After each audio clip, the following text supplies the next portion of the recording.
pretend that airplanes in the night sky are like shooting stars. I could really use a wish right now. And that wish is to get to Primetown 2022 entertained, safe, and soundly. Folks, it is Primetown 2022, the road trip to that is. And I'm super, super excited to be here live from this wonderful aircraft with all this incredible technology behind me. Except if you've been following along the radio, she's busted. And thus, we entertain ourselves with some of the guests that we'll be speaking with at Primetown, giving you a little bit of a sneak peek. I'm at a video conference and another guest of mine, very entertaining fella in Brian Lobel, professor and artist with the initiative, the campaign, the organization, Sex with Cancer, whom he also co-founded with a partner of his. We're going to be discussing with Brian an incredible exclusive film screening of Unexpired Pleasures. I'm super pumped. I don't want to get too much into it, but I'm really excited to see what he has to say about this film screening, about everything he has to say regarding Sex with Cancer and this initiative. He's an extremely passionate guy from my understanding. So stay tuned and clear skies ahead as usual. Folks, I am now in the cockpit, as you can see, on our way to Primetown. The radio is busted. I am very disappointed in one sense, but I am also very delighted to be speaking to a new friend, Brian Lobel, who is a professor, artist, a co-founder, and former cancer survivor with the organization Sex with Cancer. And we're going to get into a little bit about Brian and what he's going to be bringing forth at Primetown in a few weeks. So Brian, first and foremost, thank you for joining me. Love the background, love the energy. You got it. What would be 3 words you'd use to describe yourself to kind of kick things off? Curly haired, because I'm really proud of my curls. Exactly. Kind, because I think it's the energy that I lead with. Yeah. And thinking of yak, I'll use the word uksikiveksinen, which is Finnish. One word, uksikiveksinen, for I am singularly testicled. Okay. And the reason why is because I had testicular cancer, obviously, and I did a lot of work about it. And everywhere I went, I would always ask them, how do I say it? I have one ball. Oh, and wow. Uksikiveksinen was my favorite of the things that I learned. So yes, that's incredible. Lesson, you know. I love it. I also don't think we'll ever get anyone answering the question quite like that. So I think the uniqueness is quite there. So I learned a lot. I didn't expect to learn anything from that. So I absolutely love that. So incredible stuff. Yeah. Brian, in so many words, I'm kind of curious about obviously what you're bringing in this initiative of Sex with Cancer. So why did you feel so passionate to develop this campaign with your sort of co-founder and friend, and what's it all about?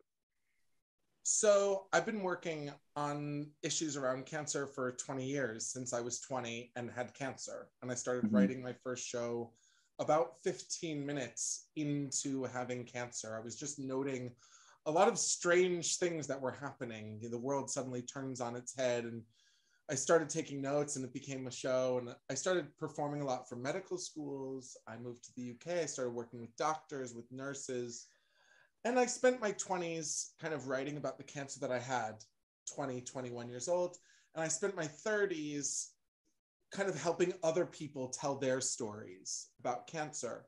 But every time I was working in different ways, I noticed that there was this huge gap around sex, intimacy, and relationships. And it was that patients don't feel comfortable asking. Doctors are not comfortable talking about it. Nurses don't feel like it's their job. You know, so it's hard to figure out. There's just this gap. There's this gap in who will talk about it and why. But there's a huge need, because about half the people that have cancer will have a problem with their sex life, whether that's impotence or vaginal dryness or physical pain, an amputation, a tiredness, a trauma, all these things. And people were really bad at talking about these things, and they almost never sought help. So then when my friend and colleague, Junlin Go, got diagnosed with breast cancer in 2018, I was, of course, very upset about my friend getting cancer. Of course, I've known many people that have cancer because I work in cancer. And any young person with cancer knows that when you're a young person with cancer, you're suddenly introduced to every young person with cancer Mm-hmm. because it's kind of rare, but also enough that you'll meet people. So I said to her, I was like, look, I'm really sorry. What's the support that I can give? And would you like to start a business with me? So we started the world's first sex toy shop for cancer patients and their partners.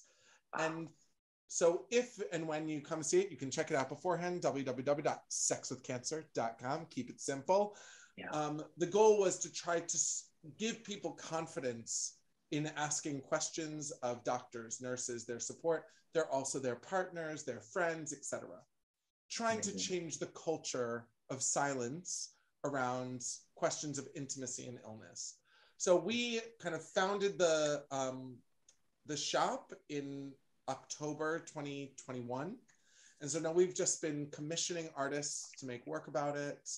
The film that you'll see that I'm showing, Unexpired Pleasures, is a commission by two amazing filmmakers, Shona Hamilton, who will be with us, and Lenny Lamadé Davies. And so I'm just really excited to share it because it expands the question. When you hear sex with cancer on paper, you don't think about the lives lived, the lives affected. And so the film, which is a short 20-minute film, but it's beautiful, and it really charts the lives of 6 women with cancer. So Mm-hmm. not all of them are young, but actually every young adult will see pieces of themselves inside of that film. And that's really the essence of why, it's so relatable in so many different ways. And so you touched on a lot of it, and you breached the surface of this film, Unexpired Pleasures. What can attendees to Primetown who watch this video expect to kind of learn after watching this film and screening? I think you can learn that you are allowed to sweat the small stuff. They say don't sweat the small stuff, but I think that's a way of getting people to stop complaining or stop being articulate about their needs and their wants. And I think as people living with and beyond cancer, we're often ungenerous towards ourselves. Mm-hmm. And this is about saying, like, look, the little things that you miss, they deserve your attention. You're allowed to be sad about them. You're allowed to grieve a body that is different than it was before. It doesn't mean you have to stay on it and be depressed about it forever and ever. That's not what we want, but we want to say, like, look, people are allowed to have the sadness that they have and the happiness that they have, and to refine the pleasure that they have or want. So that's what I hope. I hope it will give permission for people to really think about what they need, want, and feel, and less about it being policed by other people who sometimes we don't share. Sometimes we don't share our sadness because we don't want to make people around us sad, because they know that if you're dealing with cancer, you're dealing with a lot. So they want you to go like, oh, you have no other problems. You've got no other problems, no other worries. It's sometimes nice to say, you know what? I do have some other problems. I do have some other worries. And we can address them beautifully and personally and intimately. Mm-hmm. That's what they can expect, I hope. I think so. And I'm personally really, really excited to watch it. You outlined and emphasized it very, very articulately. So I will give you that. I'm very excited. You got it. Now, the last question is more fun. I want to know a little bit more about everyone who's speaking, or at least going to be present at this Primetown. Speaking of film screening, Brian, if you could choose any actor to play you in a movie about your life, who would that be? Now, people who are young adults with cancer will probably know this film really well. Okay. But if I could have anyone play me, I would have the cartoon character Linguini from the movie Ratatouille play me. And the reason why is because we look a lot alike. And I love the weirdness of having a cartoon character play me. How does that sound? It sounds fantastic. And after the first 3 questions were answered, it does not surprise me. And yeah, I think I might have to try and put it back to back. A little mouse in my hair. Oh, just I have to go controlling. make dinner. That is incredible. Perfect timing. Well, then I will let you go and make dinner, but we will chat soon, Brian. And I very, very much appreciate you keeping me company. And we're really, really excited for this film screening in a couple weeks. Good luck on your journey. I hope you get where you need to go. And I'll see you all soon. You got it.